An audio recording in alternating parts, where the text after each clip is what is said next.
مرزوقة. مرزوقة. سارة قولي يا سارة. قولي يا سارة. الو. اتفضلي يا حبيبتي. السلام عليكم يا دكتور. وعليكم السلام ورحمة الله وبركاته. انا هختصر الموضوع قوي. طب شاطرة براحتك قولي. اتجوزت وانا سني 21 سنة. 21 سنة كنت خلصت تعليم؟ لا ما كنتش خلصت تعليم، وحصل حمل في الشهر التاني بالظبط بسبب مشاكل، ضربني ونزل. اتطلقت منه تقريبا بعد 6 شهور من الجواز، وقعدت 8 سنين من غير ما اتجوز، وحالتي النفسيه صعبه قوي. كل ما اتخطب لواحد يعني افسخ الخطوبه ما اقدرش ان انا اكمل معاه، لحد ما حبيت واحد بس ده طلع متجوز. حبيته جدا واتفاهمنا بعد 8 سنين انه احنا نتجوز وكده، فهو طلب ان هو يقابل بابايا ويتناقش معاه في انه الجواز يبقى في السر عن طريق محكمه مش عن طريق مأذون. انا لا استني، ايه اللي عن طريق محكمه؟ جواز عن طريق محكمه. يعني جواز عن طريق محكمه يعني كان مختلف في لا هو علشان بس مراته. لحظه واحده. الجواز في المحكمه او في الشرع العقاري يعني معناها اختلاف دين او اختلاف جنسيه. مش فاهم يعني ايه الداعي للمحكمه؟ علشان الزوجه الاولانيه ما تعرفش. طب ما المحكمه هيطلع فيها قسيمه برضو ولا ايه؟ انا يعني مش عارفه، هو طلع قرار من المحكمه انه اوكي الجواز معترف بيه على مستوى الجمهوريه وكل حاجه. المهم اللي اتجوزته يعني وابوك كان موجود؟ و2 شهود والدنيا جميله. وشهود والناس عرفت ان احنا اتجوزنا وبعدين هو اذا كان في بني ادم ما قبل ما تكملي القصه كده، وارجو انها ما تكونش قصه خايبه يعني وفشلت اخرى، انا بس بسال سؤال.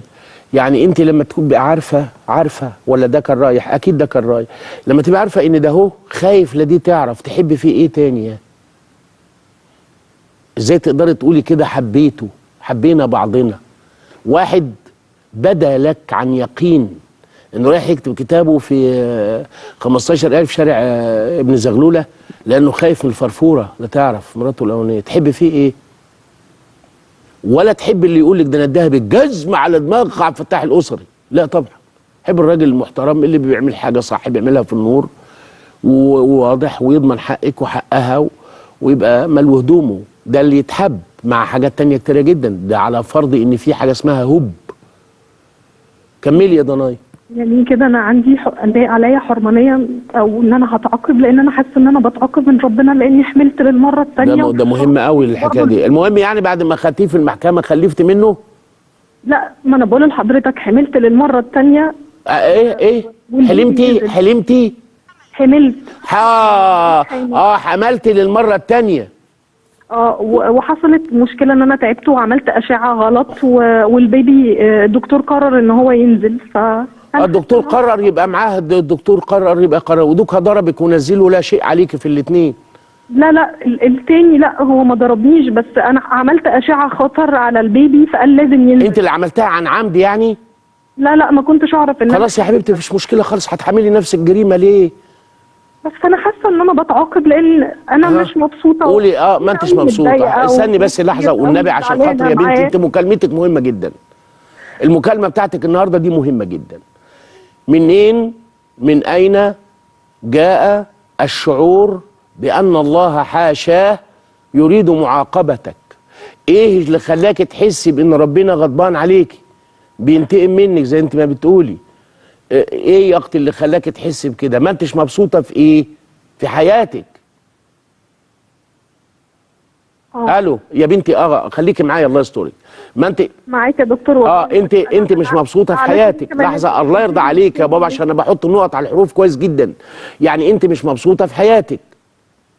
فده اللي خلاك تحسي ان ربنا غضبان عليكي وبينتقم منك. فدورت في نفسك ايه اللي انا عملته يخلي ربنا يعمل فيا كده؟ سقطت مرتين والشيطان شال ان الاولاني ضربك والتاني كان نتيجه غلط. يعني لا وزر عليك في الاولى ولا وزر عليك في الثانيه، الوزر على اللي ضربك وسقطك، والخطا ده ربنا بيتجاوز عنه.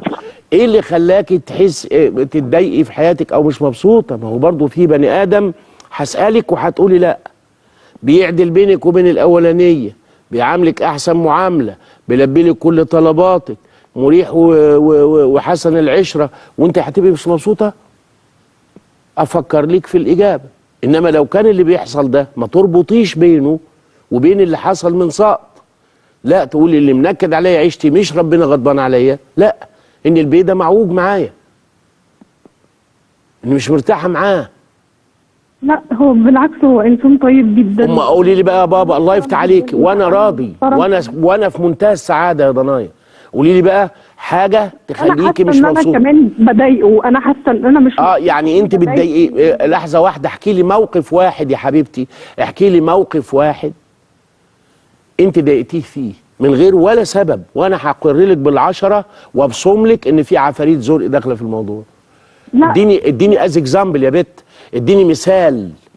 قولي لي يعني اول امبارح او من اسبوعين الساعه 6:15 كان جايب لي الموز واللوز والفستق وريحته برفاء وداخل عليا بالحنجل والمنجل والشنجل وبيقول لي يا حياه روحي بس هو الله عليه يا حبيبتي، وخد راسي حطها في صدره وانا جيت ماسكه الكوبايه وخبطها في دماغه. اديك ضحكتي اهو زي المذيعه. كل كلمه يعني بنشد فيها دلوقتي بنشد ولا بتشدي؟ فرق اهو. لا احنا الاثنين بنشد. انتوا الاثنين طيب وبتشدوا. ما تديني مثال لكلمه كده، بنتعصب على بعض. اديني مثال لكلمه، اديني مثال لكلمه ما يكونش فيها اي احراج لاي مشاهد. اديني مثال لكلمه. انا بحب الامثله لان ربنا ذاته في علو سماه قال ويضرب الله الامثال للناس لعلهم يتذكرون. مثال كده. لا ما عنديش حاجه مستحضراني. طيب معناها مش طايقين بعض. لا من الاخر ما انتوش مستحملين كلام بعض اساسا. انت حبلت تاني بعد كده؟ لا. يعني معاك عيال؟ يمكن الموضوع ده لو موجود عيل كنا اتشغلنا فيه شويه. ما هو اصل من نعم ربنا على كتير جدا من الاحياء ان يبقى معاهم عيل يتلهوا فيه، يبقى معاهم ذره يفرطوه، يبقى معاهم غله ينقوها ويروحوا يطحنوها في الدوار دار عطله. الف مبروك يا رمضان يا صاوي لفرح ابنك ويتم عليك ربنا النعمه وتشوف احفادك منه. افتكرت انا رمضان هيجيب الذهب لابنه يوم الجمعه وفرحه، ده الراجل بتاعي اللي بيسقي لي الورد والنعناع وبيبلغني سلام العمد في بلدنا كتر الله خيره يعني. فكان عندهم العمده كان عندهم مكان الطحين في بلدنا، واعتقد ما زالت برضه لابن عمده احمد بيه ماشي. فالطحين بقى رايحين نطحن، جايين من المكنه رايحين المكنه او عندهم اي حاجه، او ساعات يكون عندهم مرض خفيف كده، اي حاجه تشغلهم عن المواجهه. اصل المواجهه دي عمرها ما هتبقى رايقه الا اذا كانوا الاثنين مستقيمين على معنى.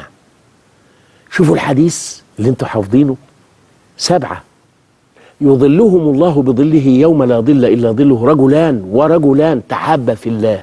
شوفوا الفايل. انا بحبك لانك بتحب ربنا، وانت بتحبني لان انا بحب ربنا. يعني بحب ربنا يعني بطلع اكل المساكين از اكزامبل، بس مانيش بخيل جلده، مثال صغنون يعني. والصلاه تجيني ارتكاريه لو ما صليتهاش على اول وقتها مثلا. ومش بتاع لوك ومش تافه لان ربنا ما بيحبش التافهين. النبي سالوه مره على احسن الخلق فقال عظيمها، وقال ان ربنا بيحبها.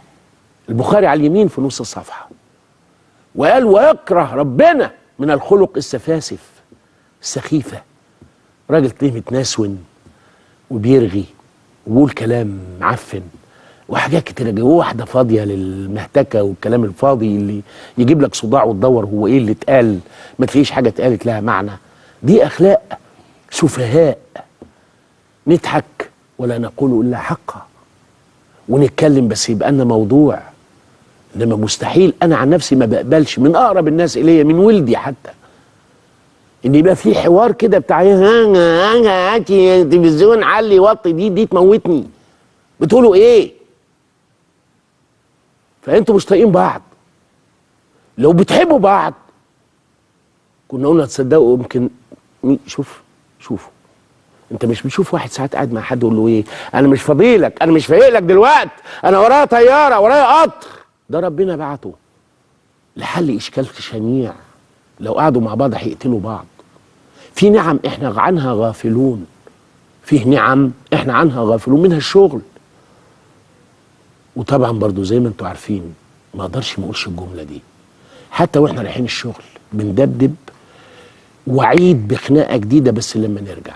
مش بقى حتى الشغل، طب انا رايح الشغل ها ارضى عني بقى عشان اعرف اشتغل، ولا اعرف اشرح للعيال لو كان مدرس، ولا اعرف اكشف على عيانين. لا، راجع لك. وهي لو رايحه الشغل، انا رايحه الشغل بقول لك ايه، يمكن ارجع على ماما، وعيد بالفراق، وعيد بالانذار، وعيد بالطلاق، وعيد بالضرب، وعيد بالحاجات دي. فانتوا مش طايقين بعض.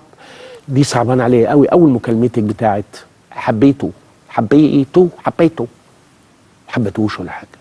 لو حبتيه كنت دوب. انا طمنتك ان ربنا لو غضبان عليكي كان سحقك. وبقول الكلام ده لكل الناس، لان كل الناس بقت تستخف بربنا، وكله النهارده انا عارف ان ربنا غضبان عليا، ربنا زعلان مني. وقلت لكم لا يصح ان تطلق كلمه زعلان على ربنا، لان ربنا ليس كمثله شيء. جوزي زعلان مني، ابويا هيطق مني، اوكي، لكن ربنا لا. وربنا قال في القران في سوره الزخرف في اخر الصفحه على اليمين: فلما اسفونا يعني اغضبونا انتقمنا منهم فاغرقناهم اجمعين. ده غضب ربنا، احنا مش قد غضبه. فبلاش كل ما تحصل فسفوسه قد كده غضبان. عارفه ربنا بينتقم مني؟ لا، ما فيش. الاولاني ضربك عليه كل العقوبه وسقطك، والتاني عملت حاجه غلط وربنا رفع عن الامه هذا الخطا. و اقول ام محمد حاضر. يلا يا ام محمد. ام محمد، الو، اتفضلي.